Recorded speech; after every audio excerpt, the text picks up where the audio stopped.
आज हम कक्षा 9वीं के भाग 1 गिल्लू का प्रथम अध्याय स्टार्ट कर रहे हैं। सोनजूही में आज एक पीली कली लगी है। इसे देखकर अनायास ही उस छोटे जीव का स्मरण हो आया जो इस लता की सघन हरी तमा में छिपकर बैठता था और फिर मेरे निकट पहुंचते ही कंधे पर कूदकर मुझे चौंका देता था।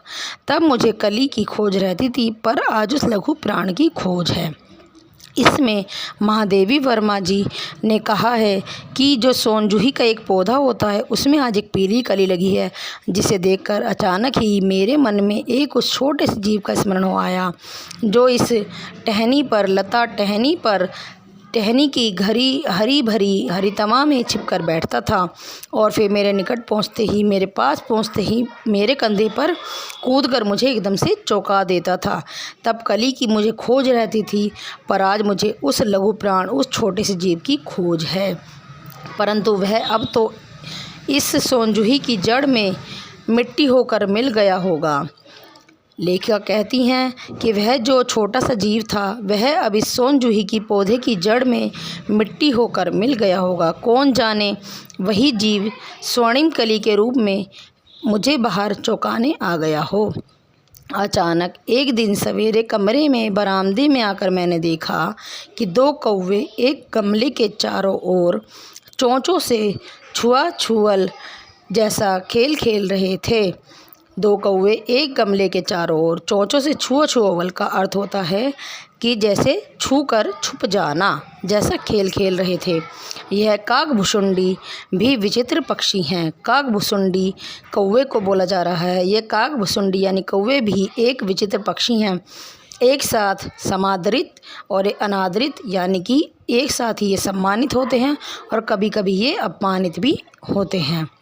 हमारे बेचारे पुरखे यानी कि हमारे पूर्वज ना गरुड़ के रूप में आ सकते हैं, ना मयूर के रूप में आ सकते हैं, ना हंस के रूप में। उन्हें पितृपक्ष में पितृपक्ष, यहाँ पे श्राद्ध की बात हो रही है बच्चों, जब अगर हमसे कुछ पाने के लिए काक कौवा बनकर ही अवतरण होना पड़ता है। इतना ही नहीं, हमारे दूरस्थ जो दूर रहते हैं हमसे, उन प्रियजनों को भी अपने आने का मधु संदेश देना हो या मीठा संदेश देना हो तो हमें इनकी कर्कश आवाज़, कर्कश का अर्थ होता है जो कानों को प्रिय ना लगे, ऐसे स्वर में ही देना पड़ता है। दूसरी ओर हम कौवों को और काँव काँव करने को अवमानना के अर्थ में ही प्रयुक्त करते हैं। कौवों की काँव काँव को हम मेरे काक पुराण के विवेचन में अचानक बाधा आ पड़ी। महादेवी वर्मा जी कहती हैं कि जब मैं काक पुराण के बारे में सोच रही थी, कौवे के पुराण के बारे में सोच रही थी, अचानक उसमें एक विघ्न आ गया या बाधा आ गई कि गमले और दीवार के साथ में छिपे हुए एक छोटे से जीव पर मेरी नज़र गई। निकट जाकर मैंने देखा गिलहरी का एक छोटा सा बच्चा है जो संभवतः शायद घोंसले से गिर गया है और अब उस पर कौवे जिसे अपना सुलभ आहार यानी कि अपना भोजन बनाने की सोच रहे हैं। काकद्वय का अर्थ होता है 2 कौवे की चोंचों के 2 घाव उस छोटे से लघु प्राण के लिए बहुत थे। अतः वह निश्चेत यानी कि बेहोश या ऐसी चेष्टा जो कुछ ना कर सके सा गमले में चिपटा पड़ा था। सबने कहा कौवे की चोंच का घाव लगने के बाद यह अब बच नहीं सकता, अतः इसे ऐसे ही रहने दिया जाए। परंतु मेरा मन नहीं माना और उसे धीरे से उठाकर, होले का अर्थ होता है धीरे से उठाकर मैं अपने कमरे में ले आई और फिर रुई से खून पोंछकर घाव पर पेंसिलिन नामक एक मरहम लगाया। रुई की पतली सी बत्ती दूध में भिगोकर जैसे जैसे उसके नन्हे मुंह में लगाई, उसका मुंह खुल ना सका और दूध की जो बूंदें थी वो दोनों तरफ ढुलक गईं या गिर गईं। कई घंटे तक लगातार उपचार करने के उपरांत बाद में भी उसका मुंह में एक बूंद पानी टपकाया जा सका।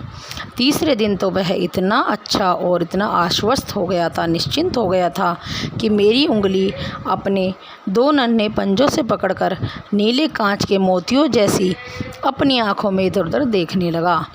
तीन चार मास में जब उसके स्निग्ध रोए, यानी कि उसके जो शरीर चिकना चिकना शरीर था उस पर जो रोए थे और झब्बेदार जो पूँछ थी, उसे वे अपनी चंचल चमकतीली आँखों से सबको आश्चर्यचकित करने लगीं, विस्मित करने लगीं।